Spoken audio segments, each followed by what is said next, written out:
Hi, everyone.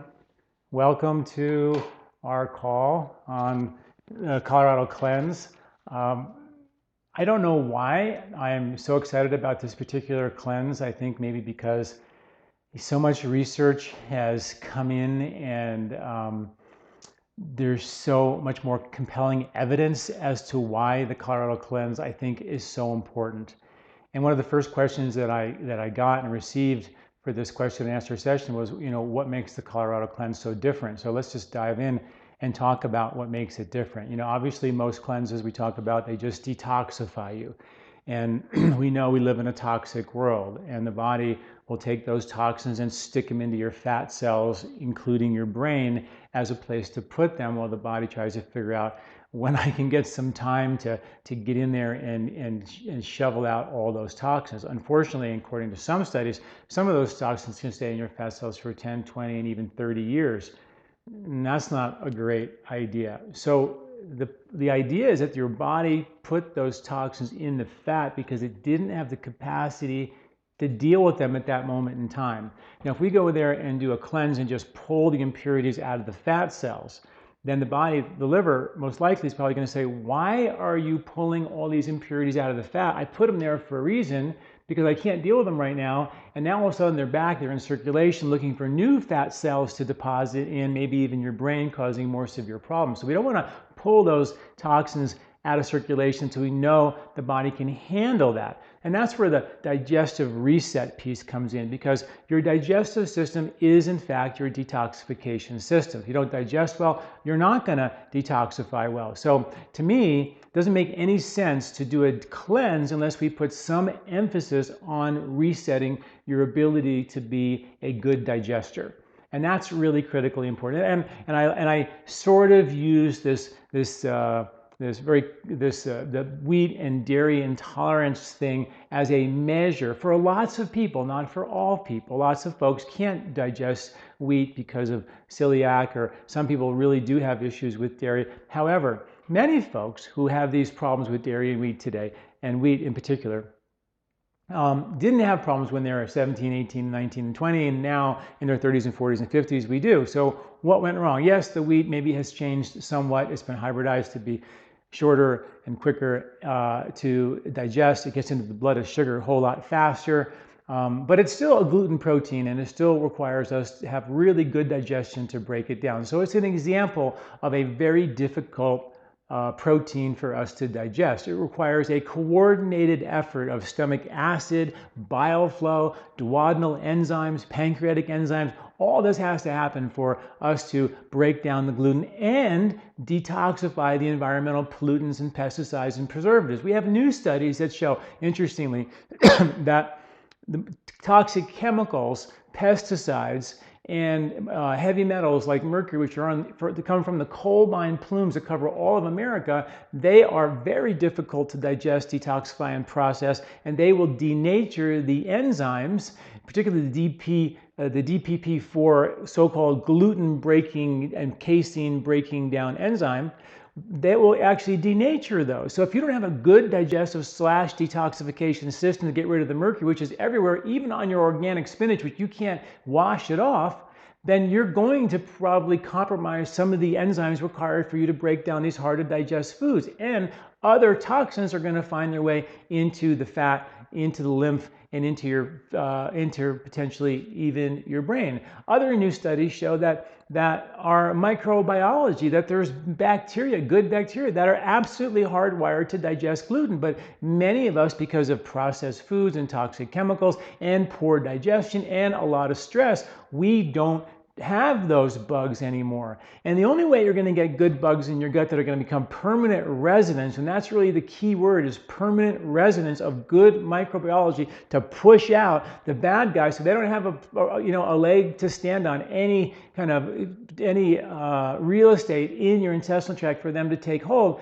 is to have a really good digestive system. And that's absolutely the key part of the Colorado Cleanse, I think, which makes it so special and so separate, is we're going to reset your digestive strength. We're going to reset your ability to be a good detoxifier. We're going to reset your ability to be a good fat burner. And when you do all that and you're a good fat burner, which means you can burn, utilize fat, guess who eats the fat? all your microbes, of which are 90% of the cells in your body, who do the heavy lifting for every single thing, including your neurotransmitters, your mood, your mental clarity and focus, absolutely your immunity, as well as your ability to digest hard to digest foods like gluten and dairy. And I'm not saying that anybody needs to eat gluten or dairy. That's not the issue. If you look at historically, gluten was harvested one time a year, not 3 times a year. It was harvested at the end of the fall. In the fall now, sort of, almost quite, not yet. But for winter eating, it was a heavy, thick, glutinous grain that was insulating for the body. Come spring, all the grain you might have harvested has got weevils in it. It's done. There is no wheat to be had in spring and summer. So when you really think about what wheat, when was wheat really eaten, it was eaten when the digestive fire in the winter was the strongest. We know that our digestive fire in the winter gets stronger and it's weaker in the summer when the foods are cooked on the vine, and the digestive fire is weaker because we don't need to have a heavy digestion in the summer, because the reality is, the foods are already pre-cooked for us. And one of the ways we survived as a species is because we had the great ability to dissipate heat out of our body, not get overheated and blow up. And so that is one of the reasons why the harder to digest foods come in the fall and the winter, when we have better and stronger digestion to digest it. I wrote an article coming up on my newsletters about all this and going into detail how and why it all happens, and it's, I think, super fascinating. But right before we go into winter, which is in October, we have this great opportunity to kind of cleanse and flush out the toxins that have been stored and accumulated, and help to reset digestive strength. So when we go into winter, which is what the body wants to do, we prime the pump, which is very important. Being a really good fat burner, I think, is critically important. Most people don't realize we have 2 sources of fuel in our body: fat and sugar. Sugar burns really fast, gives people energy, but what goes up must come sort of crashing down, and it leaves us wanting more, and we end up with the high and low energy surges. Fat is calm, stable, non-emergency, sleep through the night, no stress, endurance fuel that lasts a long time. So we really do want to be better fat burners, and it really doesn't matter about whether you're fat or skinny. I'm going to answer a lot of questions about how do I do a cleanse like this, and if I'm trying to gain weight. So we'll talk about that. But the first thing is, when you're under stress, if you're under a huge amount of stress and you're burning sugar and sugar and sugar, the body will respond to that as a life-threatening, disease-producing, sugar-burning, and even over time, fat storing, particularly around your belly and your hips, emergency. And we want to reset the body's ability to handle stress like water off a duck's back so you can be calm. And that comes from becoming a better fat burner. And that's really what the Colorado Cleanse is about. Once we help to reset digestive strength, we're all about helping you become a better fat burner. And we do that in the cleanse in a couple of ways. In phase 2, the main part of the cleanse, when we actually have the khichdi, and we have 3 different dietary meal plans. When you're having the ghee in the morning, first thing in the morning, that you take the ghee, 2, 4, 6, 8, 10, 12, 14 teaspoons of ghee, wherever you're at, you're going to have to burn fat as soon as you eat that. And that's going to flip your brain and your body into a fat metabolic state. And then you will stay in that fat metabolic state for quite some time until you eat some dietary fat. And then, of course, you're going to eat and burn the dietary fat. So the trick of this cleanse is to have a lot of fat in the morning and then have no fat all day long. And that flips you into a fat metabolic state. And usually in 2 or 3 days, people, feel fantastic. Their hunger goes away, their appetite goes away, they feel calm, stable, their skin. They really feel what it's like to be in a fat burning metabolic state. So we want to reset that so the body goes, oh, I can burn my fat. I can burn the fat from the food. And this is the other problem. We've been told for 60 years now that fats are bad and saturated fats are the poison, so you shouldn't eat those at all. So therefore, we've been given these unsaturated, polyunsaturated, processed, cooked, bleached, deodorized oils, which are toxic and not able to be digested by our liver. And they congest our liver, so then our liver, when it's trying to detoxify, simply can't do it, and it pushes this yuck into your fat and your brain. Thus, we have to detoxify. I mean, maybe because we live in a toxic world, we still should do some detoxification, but the reality is that the body, should be able to handle most of these things all by itself. Nature naturally provokes a detox in the spring and the fall based on the harvest. If we ate nothing but what was harvested outside our window and our door, we would naturally force the body into a detox. Reality is, these days, it's challenging for us to do that. So, and because of the processed foods and the stress and the busy work and all that, we get stressed out. We process that stress through our gut. The gut has all these good bugs in it. Those bugs get destroyed and denatured by stress, and the bad bugs become and proliferate, and we end up having toxicity and an imbalance of our bacteria, our immune production, our neurotransmitter production, and the manufacturing of enzymes and vitamins and digestive power all becomes weaker because of the stress that we're under. And that causes toxicity, congestion in your gut, constipation, loose motion, mucus in your stool. And when the little villi in your intestinal tract go get yucky, then the lymph on the outside of the gut wall becomes congested. And when the lymph on the outside of the gut wall becomes congested, there goes your immune system. It's stuck in traffic. Hard to digest proteins like gluten and dairy, they go undigested, which they shouldn't do, into your intestinal tract. They're going to rip your guts to shreds, cause inflammation, immune compromise, brain fog, all these things, which they do, but they should have been properly digested, and that's part of the Colorado cleanse. One is to reset the digestive strength so the gluten never sees your intestinal villi, and number two, make darn sure that that your lymphatic system is optimized and your lymph system is optimized so you don't have any major hypersensitive reaction when a little something hard to digest slips through the cracks. Okay? So when the toxins in your gut become overwhelmed and the little villi get overwhelmed in your intestinal tract, all that defaults to your liver gets congested, your bile gets thick, and that's when your liver goes, it's too much. Put all those toxins in the fat, and that's where they stay, in the blood and the fat and the brain. The liver becomes congested over time. It compromises bile flow. The tube for your pancreatic enzymes uses the same tube as your bile duct. So when the bile gets thick, so does the flow of your enzymes. So the whole idea of taking digestive enzymes is just overruling the fact that we have tubes, pancreatic ducts and bile ducts, that should pump the bile and enzymes and duodenal enzymes into support healthy digestion. But if those are blocked, you're going to have a heck of a time digesting. And those pancreatic enzymes and the bile are major buffers for the acid in your stomach. And if there's no acid in your stomach, that starts the whole process. The acid in your stomach tells everybody down below, bile flow, pancreatic enzyme flow, and small intestine enzymes, to get their act together and let's get cooking some food here. But if the acid never gets kick-started because there's no bile and there's no pancreatic enzymes to buffer that acid, the stomach will say, you know what, either hold on to that acid and cause heartburn or turn the fire off. And that's what's happened to most people, is they've lost that digestive fire and the coordinated response of digestion in the pancreas, duodenum, and the bile and the gallbladder.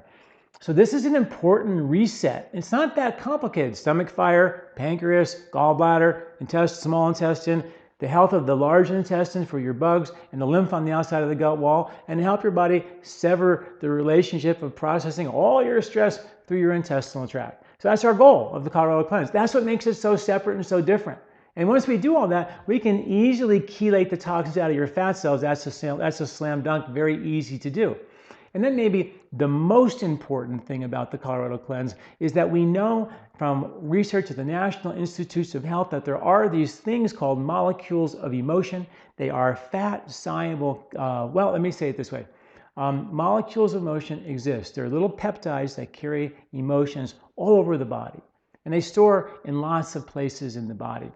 Your intestinal tract, your skin, your spine, your lungs, your respiratory tract, and in your brain. These are all places that we put a lot of focus on. Ayurveda for thousands of years put tons of focus on these places. There just happen to be the deposit places of the receptors for the molecules of motion that are now backed up by modern science. How cool is that? whether you're doing, breathing exercises for your lungs and your brain, extra stuff for your intestinal tract, which we're all about in the Colorado Cleanse, oils for your skin. I mean, it's just amazing that those are the places where the emotional receptors are. In Ayurveda, they said that this mental ama, or molecules of emotion, are in fact stored in your fat. And if you can get the body to be a better fat burner, you're going to release these old emotions.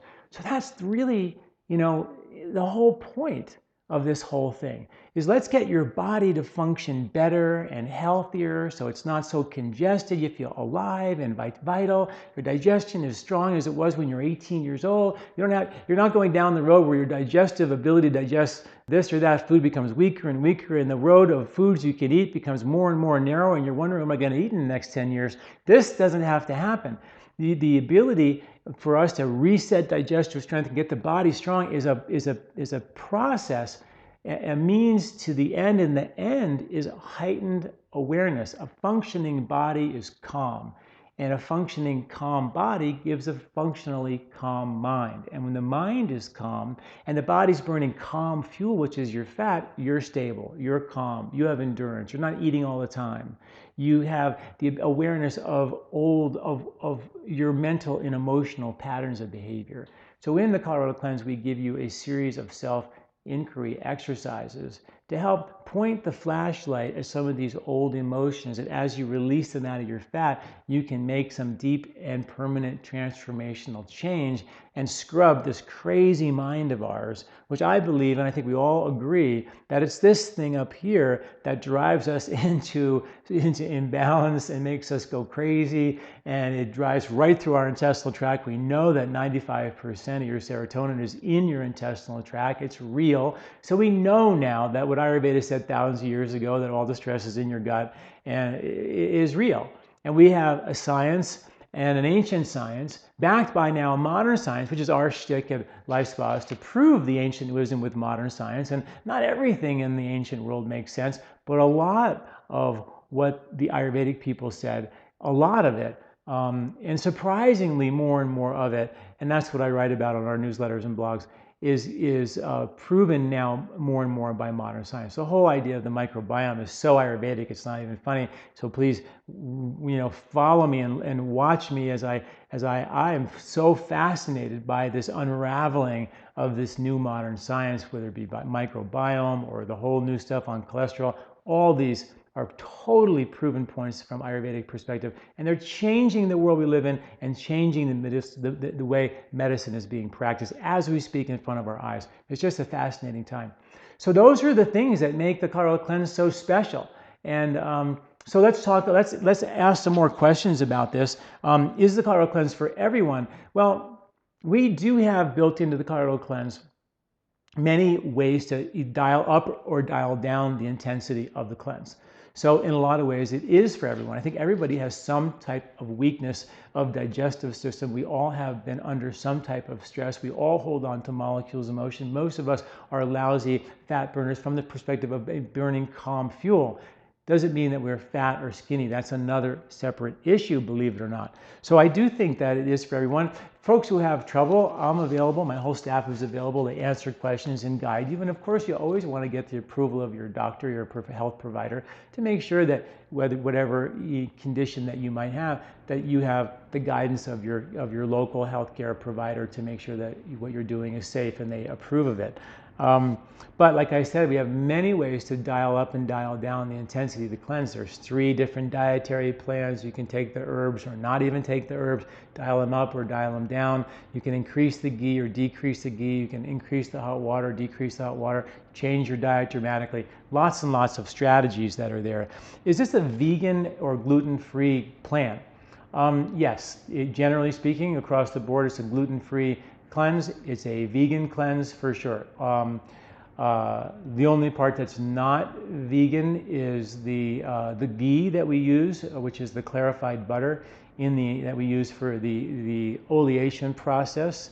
And you can completely replace that with flaxseed oil. I like the Udo's Oil 369. That's a fantastic oil. You can use that. Coconut oil is okay, but it's such an easy oil to digest. It doesn't require the gallbladder to really contract and and really flush the gallbladder, which we really want to have happen. So ghee is a little bit better, or butter or other oils, than coconut oil. If you have a gallbladder issue, then ghee takes a lot of stress off the gallbladder, or the ability for you to make bile from your liver and then drive that or secrete that into the intestinal tract.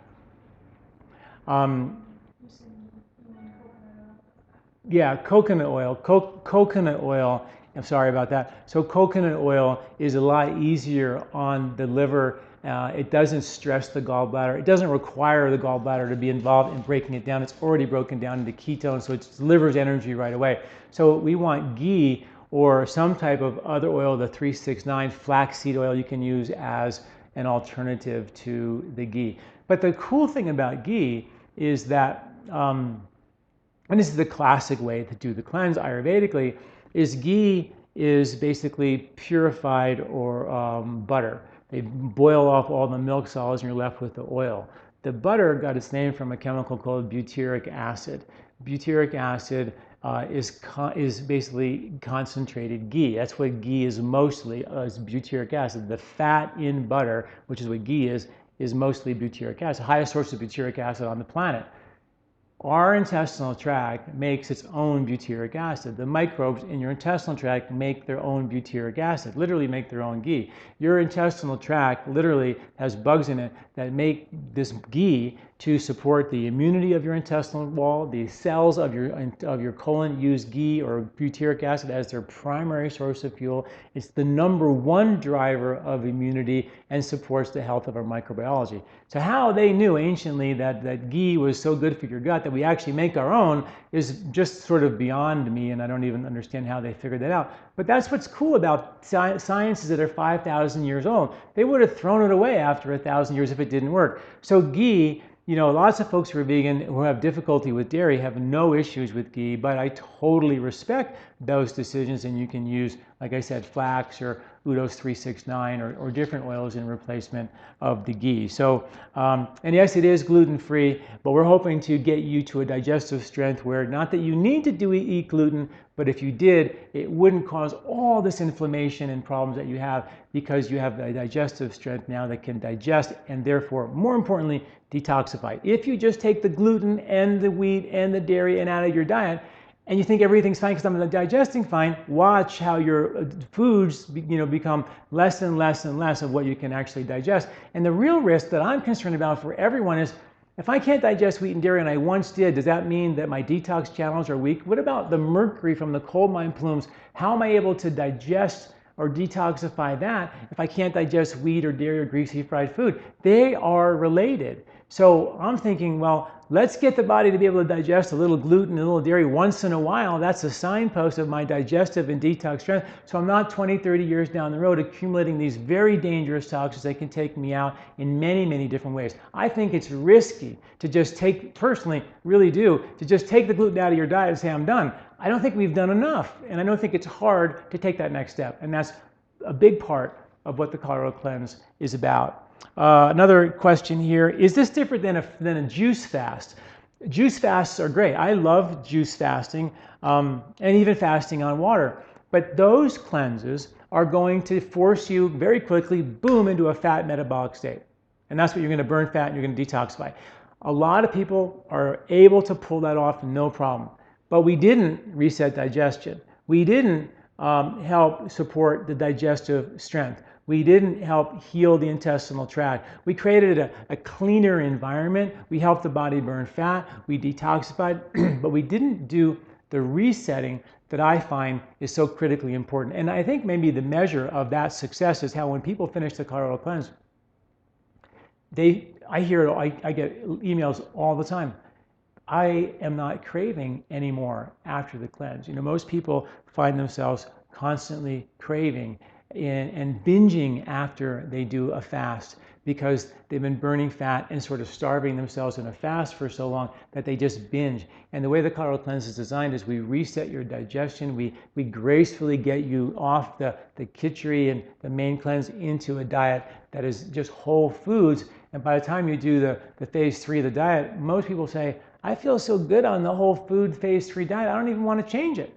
And that's a really cool thing. And trust me, from an old faster who fasted and would binge on anything that moved or didn't move or was a cookie or anything, I would binge on it because I was starving for so long. To me, to finish that cleanse and actually feel completely satisfied is a little crazy. It's hard to believe, but that's actually what we see as a result. And that's why I think why the Colorado Cleanse, one of the reasons why it's so unique and it's so special.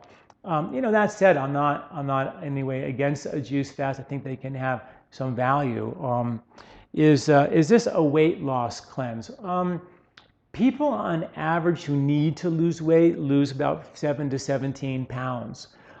So yeah, people will lose some weight if they need to.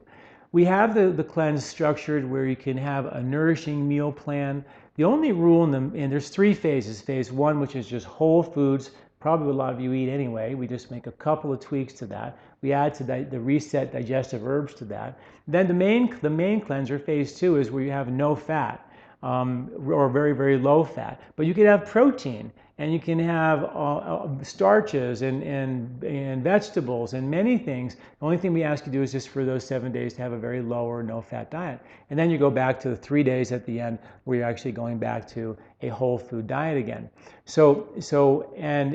If you dial down the herb intensity, dial down the ghee intensity, and you sort of make some adjustments, you can actually do the cleanse and really lose minimal weight. And a lot of times, depending on, I think we had one question, if someone had an autoimmune condition and I've lost a lot of weight, should I do the cleanse? And that's where I say, let's find out if it's the right thing for you. Sometimes it's not the right time to cleanse. It's not the right time to cleanse for everybody. If you are depleted and run down and exhausted, a lot of times I want to build people back up for a while and then give them the cleanse after they've paid back the exhaustive debt and the nervous system is rejuvenated, and then the cleanse. Cleansing, no matter how you do it, when you burn fat, you detoxify, it takes a little energy to do that, and then you recover from that. I think the Colorado Cleanse, one of the golden rules of the Colorado Cleanse is if it hurts or you're straining or you're uncomfortable, it's not working. Because if the body is straining, the body's going to store fat and crave sugar, which is the exact opposite we want to, experience we want to create. So if you are starving or hungry, then we need to go on to a more nourishing meal plan, which we have laid out for you, or dial down the herbs, or dial down the ghee, or dial down the water, or eat a more nourishing meal plan, still within the guidelines of the cleanse, and you can gain great benefit, because that's really a signpost. Now, most folks can't hear that. They want a hardcore cleanse, scrub, be austere, the harder the better, no pain, no gain. If I'm not really feeling in pain or starving, I don't feel like I'm cleansing, and I promise you, that's not the way. I've done this cleanse, I don't know, I've been doing this cleanse since 1987, different versions of it, so I've done this cleanse probably hundreds of times, and there's sometimes when I do it, I just feel like, I'm just going to take the easy route. I'm not in the mood to really go in there and really grind it out because it's not coming easy. So I eat off the nourishing plan. I have a wider variety of foods. I don't just do khichdi. Sometimes when I do the cleanse, I just do khichdi and I feel fantastic and I don't even think about other foods. Yes, it's a little boring, but it's not like I'm starving. So go with the flow. Don't think about this cleanse as like, this is my one time to cleanse and detox and cure all my problems. The reality is, many of us got digestive wackiness over many, many years. And if we can help to reset digestive strength in a gradual way, I just think of it, as a twice a year digestive resets, get rid of some of the old yuck. And I feel like if I don't do it really intense this year, sometimes in the fall, because winter's coming, the body wants a little bit more sustenance in the diet. And that's completely fine. So go with how you feel. Don't, again, use your mind to drive your body into some austere place where you're straining and the body's storing fat and undermining our success. I can't even tell you how important that is to just, if you do the cleanse, make sure it's comfortable. And that's so different than most cleanses. Most cleanses expect you to be, starving or in pain or using all kinds of willpower. This really is designed to make life a lot easier. Yes, a little boring because we're not used to the, having all the things we might love. But very soon when you get into the fat burning, you're like, I'm good with that. I'm good not having those foods. I love the fact that I'm off of that and you feel yourself, really sort of cleaning and resetting yourself. It's a really great feeling.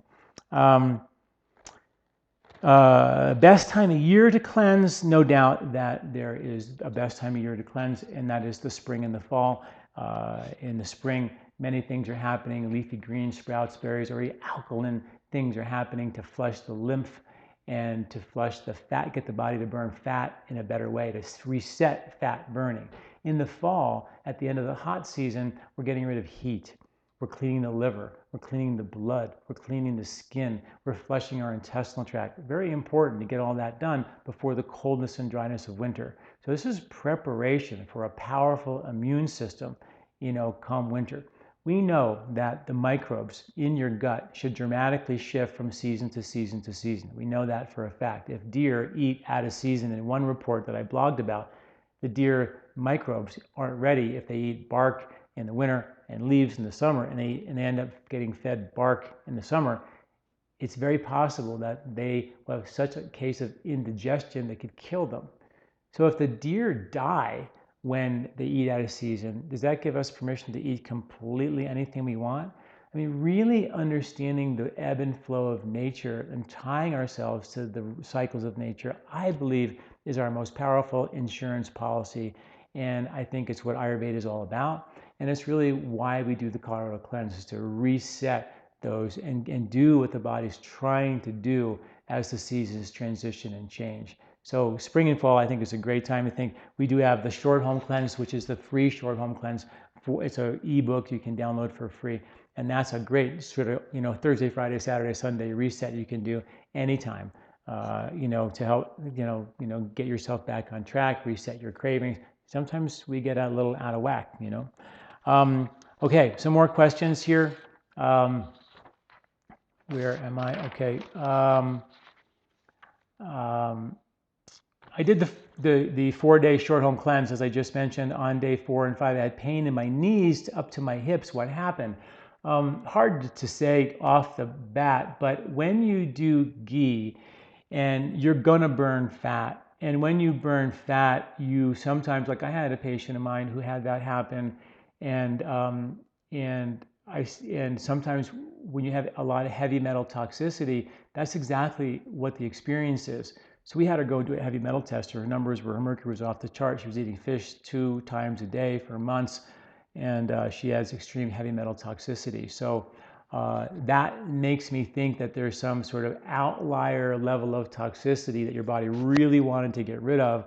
And that's if it doesn't go away very quickly, then it's something we need to look into. Maybe have your doctor get some heavy metals checked, checked on, a toxicity check done, and make sure there's nothing really there. And also depends if you did some of the digestive and lymph herbs that we try to do during the short home cleanse to help the body, move some of those impurities out. Making sure you're getting enough water, staying hydrated, things like that make the ride a little bit easier.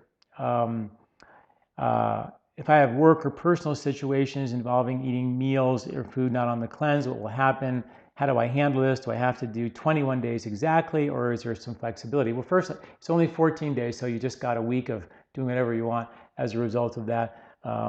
We do ask you to re-enter at the end a little bit after the 14 days, but that's a very natural process. There's no real hardcore rules there. It's really just 14 days. 7 of which you're actually eating just whole foods, just no wheat, no dairy, and no particular allergenic foods. So it's really actually quite easy. And depending on when you have your events or dinners or whatever, most of the time I've traveled, I've lectured, I've given seminars on the weekends doing this cleanse. And if you're doing phase 1 or phase 3, all you really do is you just eat really clean. No wheat, no dairy, no allergenic foods like nuts. Seeds are okay. Shrimp and fish and meats and things like that are not on the list. So it's really just a really clean vegetarian diet. During the main cleanse, just no fat. Try to have a no-fat diet, and you do the best you can. Rice and beans are a no-fat meal. That lots of beans, and you can order a vegetable plate at any restaurant and make that happen with some beans or some lentils or something like that. So it's usually very doable if you're just a little bit creative. I cannot gain weight due to several autoimmune conditions. Will losing the fat in this cleanse help me lose too much weight?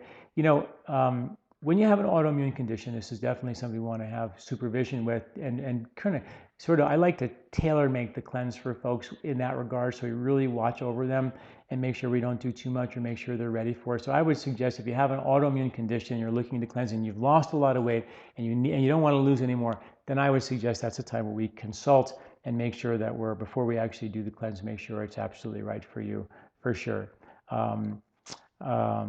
People who don't have a condition and don't want to lose weight, they can actually do the cleanse and follow the guidelines that are all about, dialing down the intensity so you don't end up in a weight loss situation. Although you probably will lose a pound or 2 or 3 during the whole process, but usually it's part of a digestive reset that recovers very, very quickly.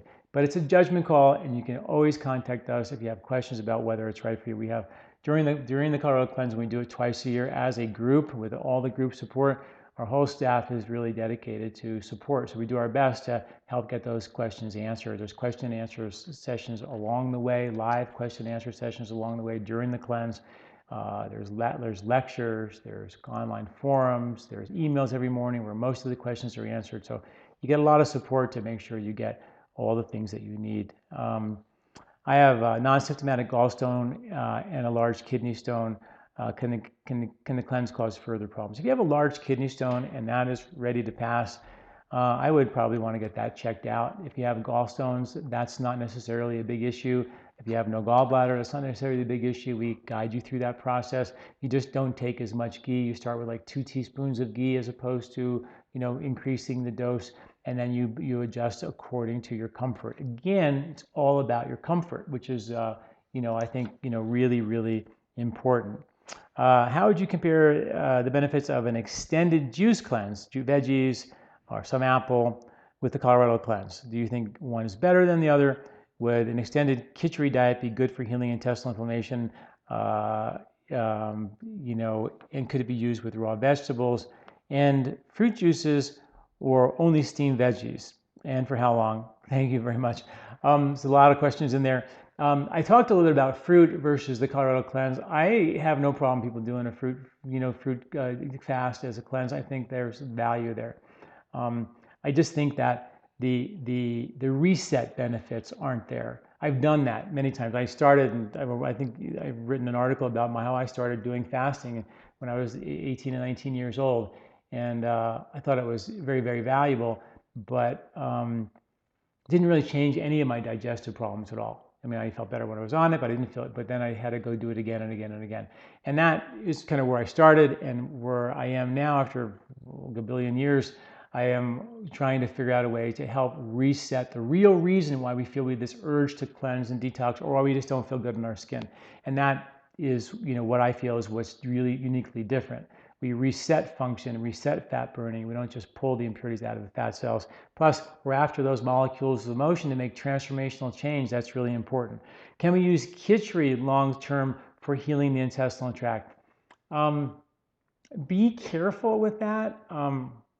I think that, if you cleanse yourself too much long term, you can cleanse yourself into a state of exhaustion. I've had many folks over the years who say, I'm on an alkaline diet and I drink alkaline water, and I do alkaline, and they alkalize themselves into a detox. Alkaline foods are harvested in the spring and the fall for cleansing, and they will provoke that. In the winter, there's no leafy greens to be had in the northern hemisphere, so you have a more acidic brown grains and meats and things like that kind of a diet, which are very acidic. And the more acidic something is, the more it penetrates and stores and rejuvenates. And then you cleanse. But you have to have both. It's a balance of rejuvenation and cleansing. And if you do just one all the time, you can drive yourself into a state of, dangerous exhaustion.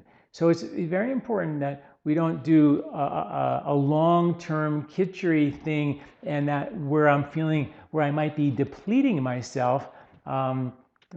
But that being said, when people are sick in convalescence, that's exactly the diet that they gave them to recover. But that's people who are very, very sick. It was baby food to heal and repair the intestinal tract. Super, super easy to digest. And it is. One question asked me whether they really thought it was a perfect and a balanced protein. It absolutely is. When you put rice and beans together, a perfect protein. It's a balanced protein. It's an alkaline protein. So it doesn't have, it's not like the acid proteins of meat that penetrate and drive and make people feel, boom, really strong. It's a gentle, nourishing effect versus the very strong effect you get from meat. But still, it is a perfect protein. It's just an alkaline albumin versus an acid albumin. So there's differences in the kinds of protein that you get. And sometimes we need both, and that's another discussion whether we should be eating meat or not. But a very individual understanding as well, I think. But lots to talk about in that department. I'm taking Chinese herbs for menopause symptoms. They heat. They heat and clear my body and support for my body for not taking hormones. Will I be able to continue the herbs during the cleanse? Yeah, absolutely. You should be able to continue the herbs. One of the things about the herbs that we use at LifeSpa are full spectrum whole herbs. They are not extracts. When you take an extract out of a plant and you then take it and you either concentrate it or potentize it, a couple of things happen. You sterilize the plant, no bugs, no microbes are there. So in a lot of ways, I really believe the plant loses a lot of its intelligence. We know that every plant attracts different microbes, and those microbes actually provide a certain level of intelligence on the plant and inside of us. That's sort of the new science, right? So that's important that we don't screw that up. And then also when you take an extract, you've sort of taken apart the plant, and then the idea with standardized extracts is you put it back together in the way a really good, healthy version of the plant would happen. But whether we can put it back together so the body doesn't recognize it as foreign is questionable. The body can build tolerance to some of these herbs and then stop working. And in LifeSpa, we're all about getting you on herbs if we need to, getting you better and getting you off of them. And I find that I can't do that very well with extracts.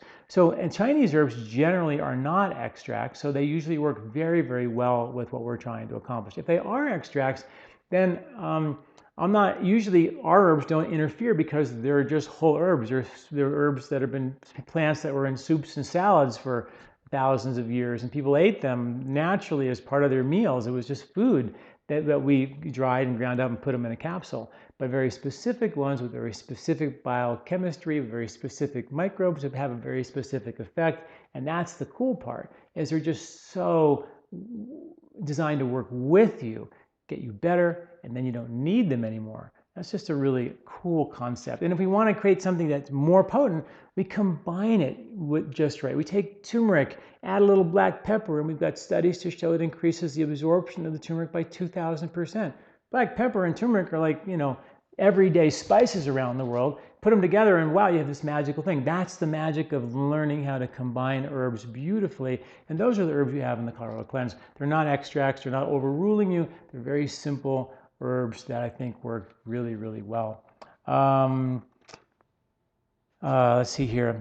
I'm interested in participating in the Colorado Cleanse. I need to travel out of the country. In Mexico, should I wait until another time to start the cleanse? A lot of folks who, with the Colorado Cleanse, a lot of times people will start a little early, start a little late. You can just save the emails and then just open them up when you actually get back. That's not a problem to do. When you get the support, you just get the emails anyway. So that's a lot of folks are off by a day or two or a week, and they can still do the support cleanse. And I think if you're a new cleanser, no doubt the support is great. It's like someone holding your hand every morning. Boom, good morning, Mary. Here's what you're going to do today. Boom, boom, boom. Oh, you have any questions? Here's a list of all the most common questions that people are asking. And it's very, very, very simple and very straightforward. If anybody has a question, you can push *2, raise your hand, and I will answer you if I see you guys with your hands up as I kind of plow through some of these questions here.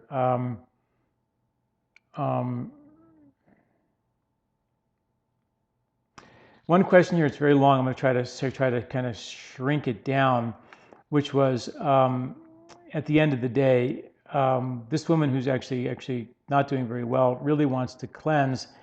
And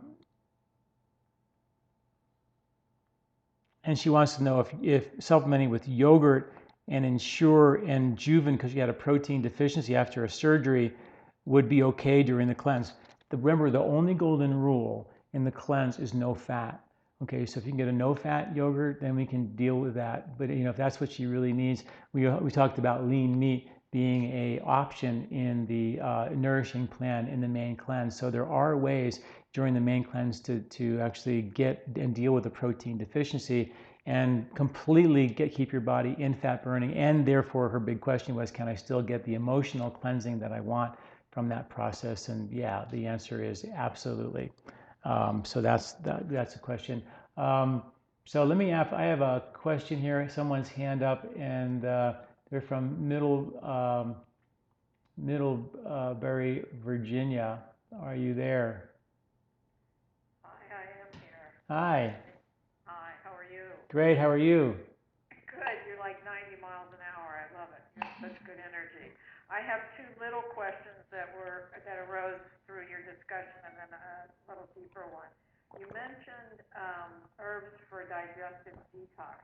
What herbs do you think are best that you use for the cleanse? For the detox? Yes. Well, I mean, the Colorado Cleanse has 3 herbs that you take prior to the meal, either cool or warm digest. And that's a question that someone had here, and I'll answer that now. How do you know whether you take cool or warm digest? Those are the upper digestive fire starters. Get the fire and the acid burning, which is the reflex trigger for all the rest of the upper digestive, small intestine, gallbladder, pancreatic enzyme flow. So the cool digest is if you have any type of acidity or irritation, or even acid stools, burning stools, looser stools. Those are all signs of acidity, and good idea to use the cool digest. The warm digest is if you have sort of boggy digestion, your food just sits there, you bloat, is heavy. More commonly people have that, but sometimes certain pitta body types definitely have concerns with the acidity piece of it. So any heartburn, indigestion, those kinds of things are important. So you take the warm or cool digest, and then you take the beet cleanse. Beet cleanse is formulated to clean out those ducts, the bile ducts and the pancreatic duct, and get those tubes moving. So it's a rotor-rooter to get the bile ducts and the enzymes in your pancreas really moving.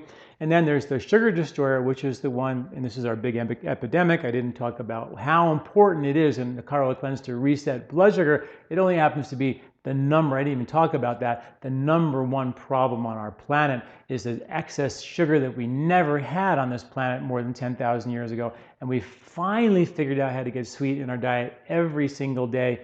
And we've overwhelmed ourselves. We can't tolerate it. And that messes with our sugar, our bugs, our brain, our mood, our ability to protect ourselves with an immune system. All are directly related to excess sugar intake. And that's where the sugar destroyer is. It actually resets our ability to have stable blood sugar again.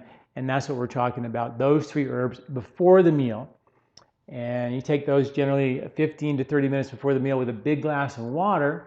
That water hydrates your stomach lining, and underneath your stomach lining is this buffer layer of water, which is 80% water. And if you have that water before the meal, not with the meal, but before the meal, you hydrate your stomach. Your stomach goes, holy smoke, I've got all this buffer, and I got the warm digest to fire up my stomach, and the beet cleanse, the rotor-rooter out my bile and pancreatic ducts, and I got the sugar destroyer to keep my blood sugar stable.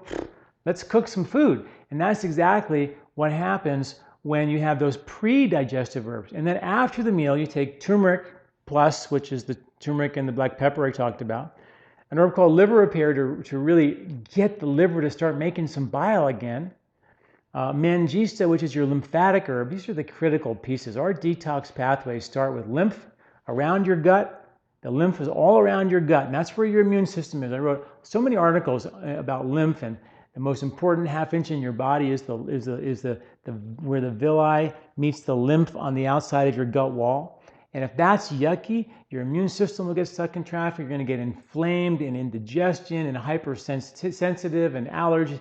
Many of the gluten, dairy kind of things that we experience come from lymphatic congestive issues. And if we can get that to move while we boost digestive fire, then we're making some big progress. So the mangistas for the lymph. Turmeric's also great for your lymph as well.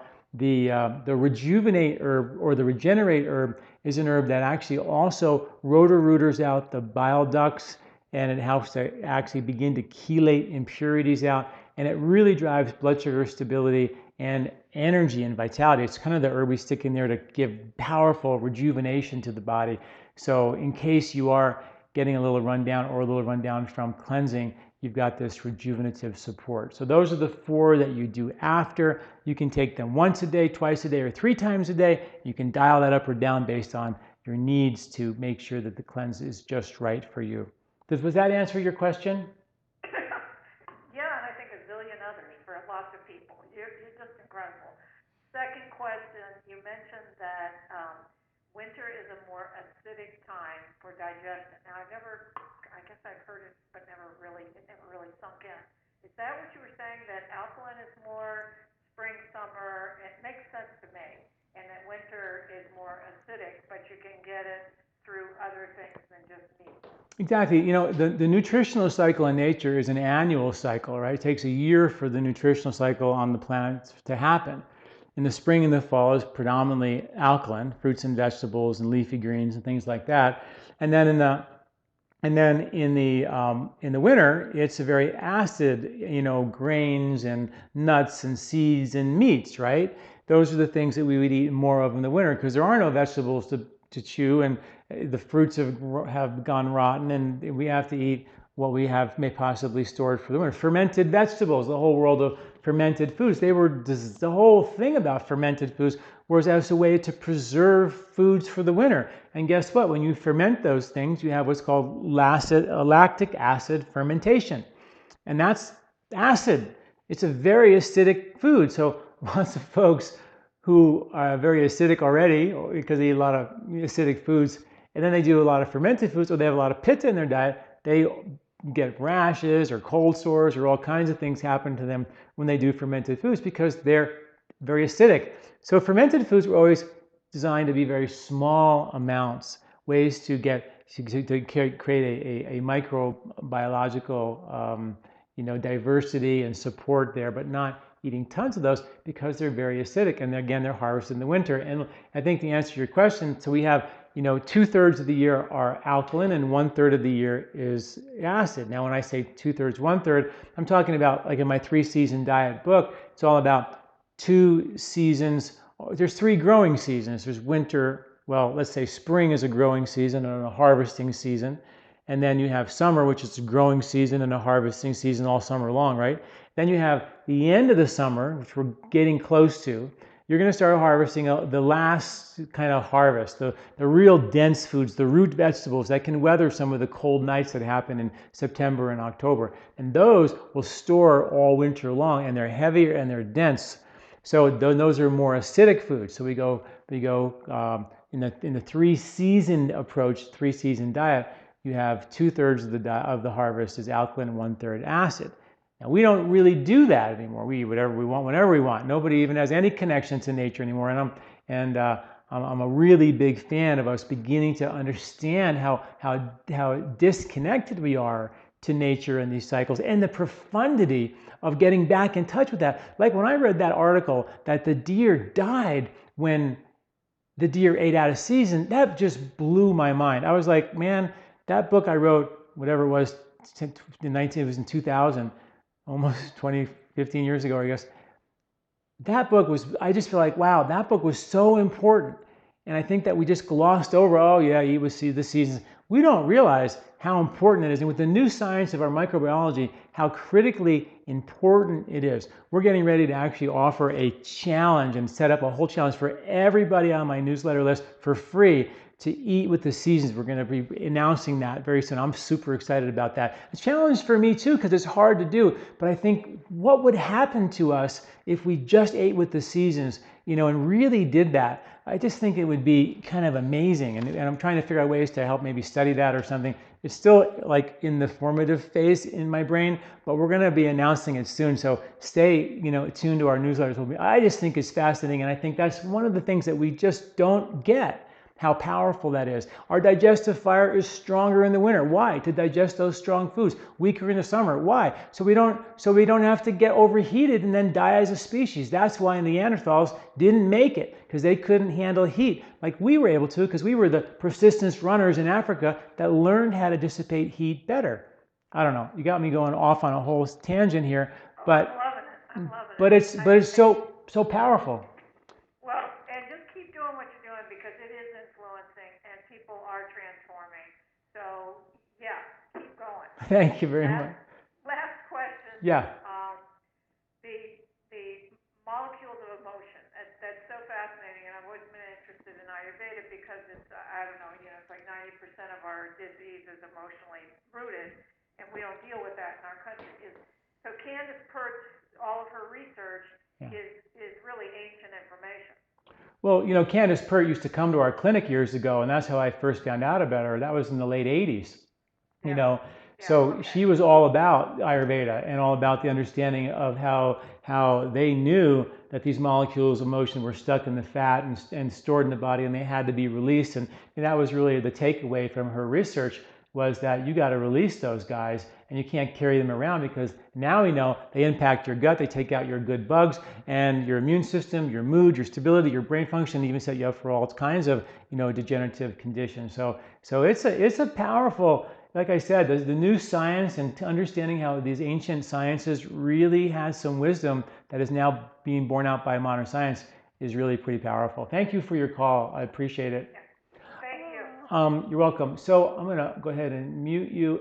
We have reached the end of the official time. It's been about an hour. So I'm going to continue for a little longer, answer a couple more questions if you have one. I've got a couple more hands up, and if anybody has any more questions, please feel free to raise your hand and start too. And I'll stay for a little while longer, but again, I think I've gotten through most of the cleanse. I think one thing is, if you go to the lifespa.com homepage, there's all kinds of information there about how to sign up. The early bird registration, which is the super huge discount that you get, opens today, which is pretty cool. And if you really look at what you get 7 days of food and 7 herbs and oil for massage. By the way, the oil on your skin is important, because guess what? Your bugs on your skin eat oil. And when you put oil on your skin, you're beginning to feed and proliferate the good microbiology, which provides, again, immunity. It's just such an interesting understanding how it all pieces together. And you get the Colorado Cleanse book and some videos and just a whole bunch of stuff. So it's worth it. Go to the homepage at lifespa.com and see what you get, and how we really try to make the cleanse as inexpensive as possible so people can just really get the benefit. And I think you'll see that it's really extremely reasonable. People go, wow, you're kidding me. It's really that cheap. So please check that out. Okay, one more question over here. Catherine from San Francisco. Yes, can you hear me? Yes, I can. Oh, cool. So thank you for answering my question, and thanks for all your good work. And I have 2 questions that I don't think they're going to take very long. One of them is, do you have any modifications you recommend for a 17-year-old doing this cleanse? For a 17-year-old, let's see, what could we do for a 17-year-old? You could give them permission to sleep in. Would that help? Okay. Can they do the full cleanse? Can they do? Yes, they can. Do everything? Absolutely, they can. Depending on anyone, 17 or even an adult, you can always dial up or dial down the herbs or the ghee based on their comfort level. And again, it just goes back to those simple rules. 17-year-olds absolutely can do the cleanse, and they just want to make sure that they're comfortable. Say, look, you don't have to starve. There's all these different dietary options here. And I think the big key for me is, does the 17-year-old want to do it? If they're on board, then it's great. Great, she's totally into it. Okay, that's awesome, man. Absolutely. Yeah.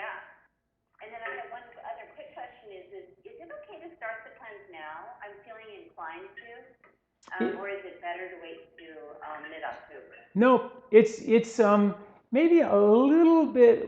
Sometimes I say start the herbs now and get the herbal part going, and wait a little bit longer, because the way Ayurveda works is that the accumulation of the season is accumulating at the end of the season. So at the end of summer, which is sort of October, when the leaves are turning bright red, that's the maximum accumulation. Then you flush it out, clean slate. Now you could do it in here now, and you're going to do fine. We're really talking about splitting hairs probably. At the end of the winter, At the end of the winter, the cold accumulates. At the end of the spring, the mucus and the congestion accumulates. So those are the times we try to do it, is towards the end of the season when it all maximizes and accumulates. But I think if timing were the factor and it was easier to do it now, then I would say, yeah, absolutely. We're in cleansing season, September and October for sure. And, but if you had a choice, I would say do the herbs now, start the herbs early and start ramping up digestion, and then do the cleanse. And then after that, do the microbiological reset with our gut revival and flora restore at the end. And that's like, wow, that's a powerful package. Okay, gonna go for it. Thank you so much. Oh, you're very welcome. Okay, and I'm just going to go check and see if we have any new questions. Let's see here. Yes, I am very cystic in my legs. Is there anything extra I can do in the cleanse to address this? Well, the Regenerate herb has an herb in it called Shilajit, which has actually got properties which is called lehana, or scraping. And it means that it actually scrapes up scar tissue and obstructions in the body. And it also, the Shilajit has what are called fulvic acids and diprenols, which are these chemicals that actually drive, studies have shown that they are specifically the chemicals that drive the mitochondrial energy. So, that's why that Shilajit and Regenerate herb was used for thousands of years for energy, for vitality. In fact, that formula is the only herb, and actually this is the traditional formula of putting it with a little bit of ashwagandha and a little bit of amalaki, that actually was actually just called a panacea in the ancient Ayurvedic Materia Medica, because it did so much for the body. And we've got articles talking about the science behind that particular herb, the Shilajit. It's pretty amazing stuff.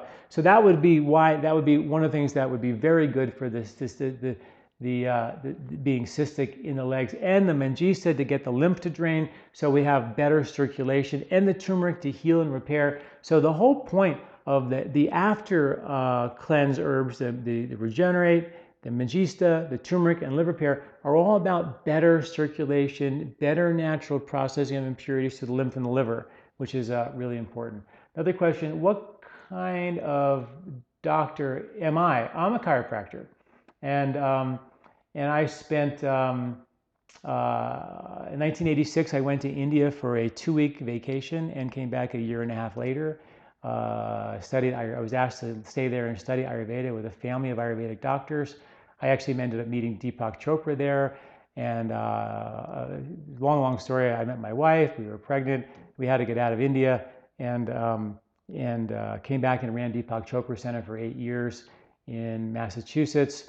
And my job was going back and forth to India, learning, bringing knowledge back. We had 6 Ayurvedic clinics in the country, and I would bring the new techniques and train the doctors. My job was the co-director of the physician's training program, and I trained medical doctors back then in Ayurveda. So I was thrown into this arena of actually having to train and teach, and that's what I think helped me a ton. And that's sort of a little glimpse of my background. And I've been doing Ayurveda pretty much ever since. But thanks for that question. Now, are there any side effects of the cleanse, body, or breath odor? When you detoxify, if you're not drinking enough water, you're going to detoxify. We don't realize that our breathing is one of the major ways we detoxify. And most of us breathe very shallow, and we don't actually use the breath as a natural detoxifier. That's what my first book, Body, Mind, and Sport, was all about: nasal breathing and getting full respiratory capacity, because of the incredible magic of this whole respiratory system that very few of us actually use in an efficient manner. It's really, really important. How much weight will I lose? Like I said, people lose 7 to 17 pounds if you have to lose it. If you don't want to lose weight, you're probably going to lose 1 to 3. But usually with the digestive reset, that comes back very quickly. If that's a concern of yours, email me, contact me, and let me maybe tailor make a program for you so we make sure we get it just right. Am I able to resume the Atkins or South Beach diet after the cleanse? Yeah, sure, absolutely. I think that, if you're feeling good on that diet, then absolutely fine. What is your experience with doctors' weight management programs?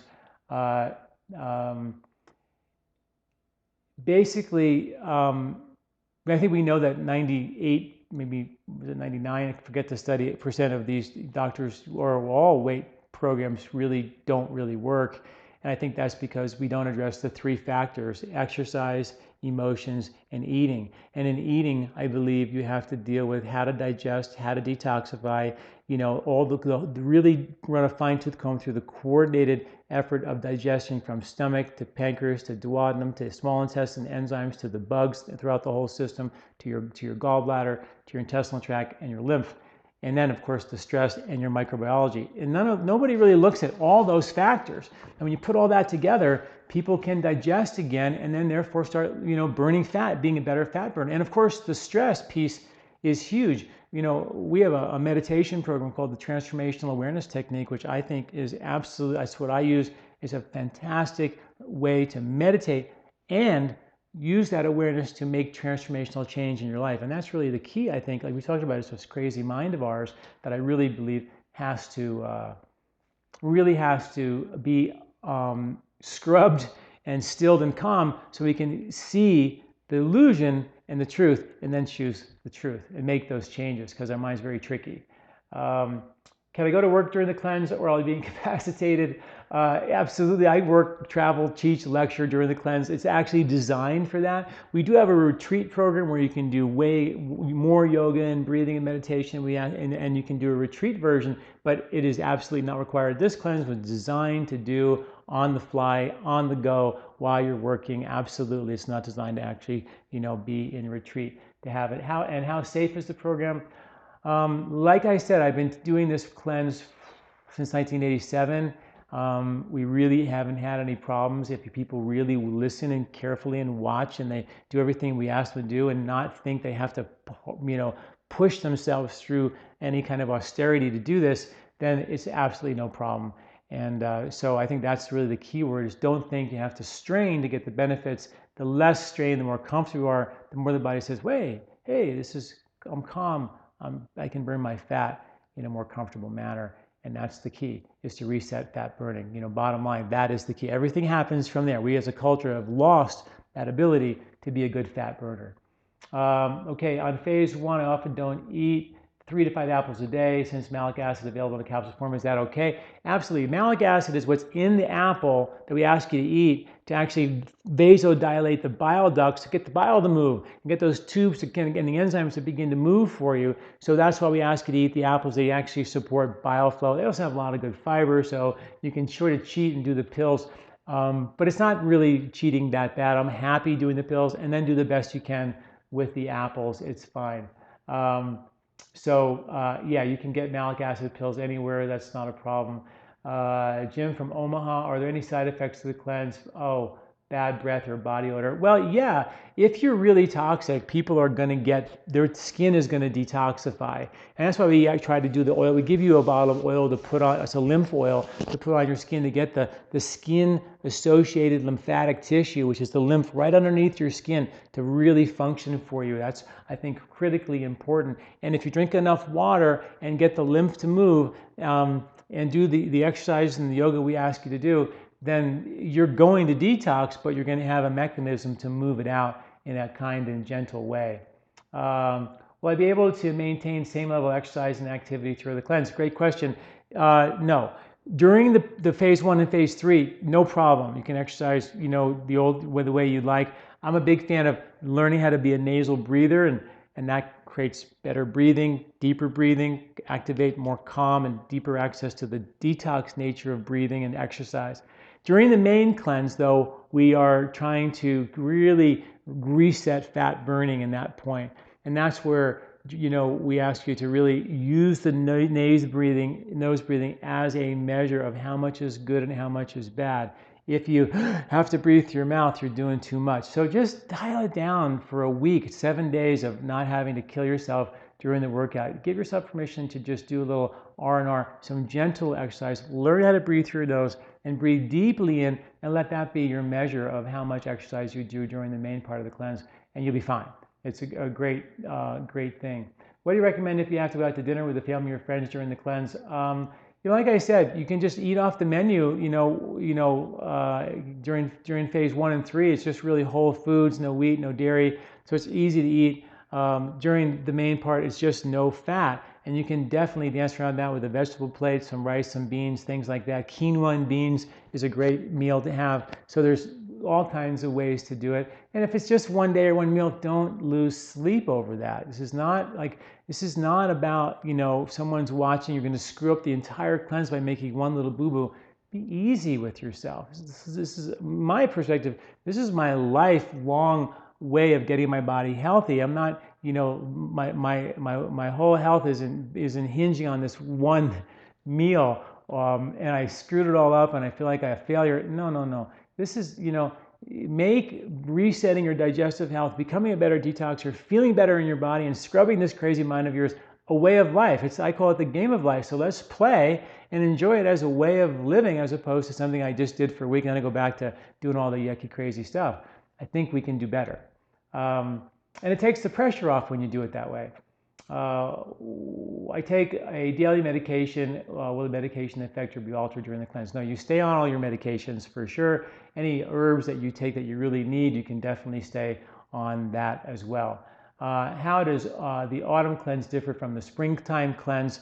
The autumn cleanse is different in a lot of ways. One way is what's happening in your body in the autumn. Digestive fire is beginning to creep up. We're detoxifying more of the liver, more of the intestinal tract, more of the skin, more of the pitta, the heat accumulation in the body. And the pitta, Ayurvedically, is the processing organs in the body. I just wrote a blog yesterday about how the brain, studies show that the brain is cooled by yawning. People yawn more in the summertime as a way to dissipate heat. And there's certain diseases that have been linked now to excess heat in the brain, which when they have atypical yawning patterns, to get rid of the heat. So this is a time to get rid of the heat. So, so we give you seasonal diets in the cleanse to eat more off the list of the diets in each different season. So in the spring, you're going to eat off the seasonal grocery list for the spring, which are all the leafy greens and berries and sprouts. And in the end of summer, it's going to be the cooling foods, pomegranates, apples, watermelons, all these very cooling foods, leafy greens, to help get the heat out of the body. In the spring, you're resetting fat burning in a big time way. In the fall, we're getting the heat out, which is very important. I'm really interested in the emotional aspect of cleansing that this offers. Does this information, exercise and cleanse, compare to the information in the Lighten Up Emotional Freedom Cleanse? The Lighten Up Emotional Freedom Cleanse I did is a little different. It's a completely different version of self-inquiry than what we put in the Colorado Cleanse. And so it's different. And, and sort of like, a different chapter in the same book, you could say. So the Colorado Cleanse is a much different way of doing that. And something we're experimenting with this cleanse, for those folks who are interested, we're actually having a group of 7 people come together and doing an online self-inquiry intensive with me, where I'm actually taking 7 people and we're going to meet every day or almost every day during the Colorado Cleanse, or a bunch of days, and go into a group self-inquiry process. And this is based on the transformational experience I've seen with the groups in my seminars, the transformation I experienced with people during Panchakarma when they come to our retreats and they've processed, and I did this self-inquiry process so intimately over the last 25, 30 years. And also we give them the transformation awareness technique and how powerful that is, and the releasing the molecules of motion during the cleanse. So I'm trying to set up an environment where they are totally primed. Plus we have this really cool group of 7 dynamic to see if we can really create these little kind of bite-sized groups of transformational opportunity for folks. And if this goes well, this cleanse, we're going to offer a couple of more slots, 2 or 3 or 4 slots per cleanse or something, or offer them over time if people like this idea. So we're experimenting with trying to get more of this emotional cleansing transformation happen. If you're interested in that, please check out the Transformational Awareness Technique. It's our new meditation program, and it has 2 free meditations and some really cool lectures that are free you can take a look at. And I think that's really powerful. In the articles in my website, there's over 500 articles and videos there. You can, and they're all for free. And there's an emotional mental health section. You can read about a lot of the articles I've written with regard to self-inquiry and emotions, and definitely read the microbiotic or the probiotic section as well, because now we're linking these bugs to our emotions. It's pretty fascinating stuff. I'm attempting I attempted the color cleanse in the spring, and again in 2014, and experienced various spring joint muscle pain, flu-like symptoms. Please explain what I can do to make this a more accessible experience. Thanks for your work. Vegetarian diet, limited concentrated carbs. So, when you have a detox reaction of joint pain, it's either one of two things. Like I said, sometimes it could be an indication of a heavy metal toxicity thing happening, or it could be a protein deficiency. So this person is a vegetarian, and when you have lacking or not enough protein in your diet, the first place your body goes to get that protein is the synovial fluid of your joint. And if that protein gets used for other protein needs, structure of the body, and that protein's not there, and then you use it whatever during exercise, it can actually cause a level of inflammation or strain in the joint and cause pain. So whenever I see a vegetarian with joint pain during a cleanse, I'm thinking, are we having a weakness of protein or a deficiency in protein, not a pathological protein deficiency, but enough of a protein deficiency to dry out the joints and create a blood sugar instability. And if you're sort of craving carbs with the joint pain, you want to look at that. I wrote an article called "Are You Protein Deficient?" and it would be a great article for you to read and find that out. Is it safe for a compromised liver? I have hepatitis C. Yes, absolutely. It's safe. Again, just dial down the ghee if need be and the herbs to make it your comfort level. No problem at all. Can I start the cleanse 2 days late? I talked about that. Absolutely, you can. No problem. Do you start the ghee on? No, you don't start the ghee on October 14th. There's 4 days of prep or phase 1 before you start the ghee. So it's 4 days of a regular diet with herbs, 7 days of the ghee, and then 3 days to reset digestion at the end so you don't crave a bunch of yucky stuff at the end. A couple more questions. I want to detox my liver, but I can't afford to lose weight. I'm trying to gain weight. Is this cleanse good for me? I think I answered that question already. I'm allergic to peanuts and everything in that family. Here's the thing about, and can't do chickpeas and all that, and I totally get that. Here's what you do. The golden rule during the main cleanse is no fat. So you can have anything that is non-fat and still totally lock into fat burning and get the benefits. So whatever you can muster would be, whether it be even a little bit of lean meat or other types of nuts or seeds that you can do, anything you can do, just a very low or no fat diet is the key. So lots of folks who can't do chickpeas or lentils can actually still do this cleanse and actually do well. Okay, guys, so looks like we have, well, can beef broth be beef broth in the cleanse? If you want to rebuild and rejuvenate, absolutely, as long as there's no fat in it. Great way for folks who are not trying to not lose weight is good. Is coffee okay? Sorry, coffee's out. It's a stimulant. It's one of the things on the list that we don't use. We're trying to get you to not need stimulants anymore, so we're going to try to. It's a great time to do that because you're burning fat. You're not thinking about the stimulant because you're getting this really super nice, even energy. So that's a better way to go.